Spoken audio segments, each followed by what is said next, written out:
Autism is a developmental disorder that probably is due to something going wrong in the brain before a child is born, but it's not usually seen until a child is a toddler. We work with kids from the very most severe to very, very mild individuals.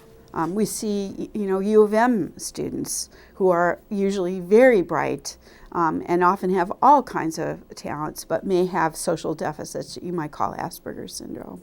Early intervention is one key. In the long run, this is a lifelong disorder, and we want to have things for everybody at different ages. But I think that this notion that you learn from doing, that your brain changes from experience, and so if we can keep kids from isolating themselves and not let them pull away, but keep them involved, we may be able to really change the course of how they learn.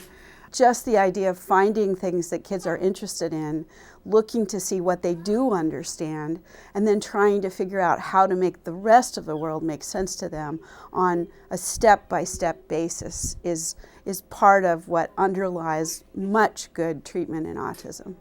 The two main components in any kind of evaluation for autism are talking to parents and watching the child, observing the child, especially with young kids. With older kids, we'd also talk to teachers and other people. What we've been focusing on primarily has been this observation of the child. What do you see the child do? And how can you take advantage of a brief period of time when a child is in an office to see the maximum amount of behavior that would help you sort out, is this autism or not? The way that we do that is by trying to identify specific tasks, often related to toys, where almost all children would behave in a particular way. So for example, if I offer you something and then I take it away, most children would know that you're teasing and they would look right at you. A child with autism might not realize you're teasing, and they might focus on what the thing is and just try to take it out of your hand rather than look at you.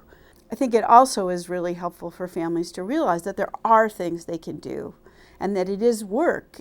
Life is going to be harder, but most of the children make such important improvements that if families realize that, they won't be so overwhelmed.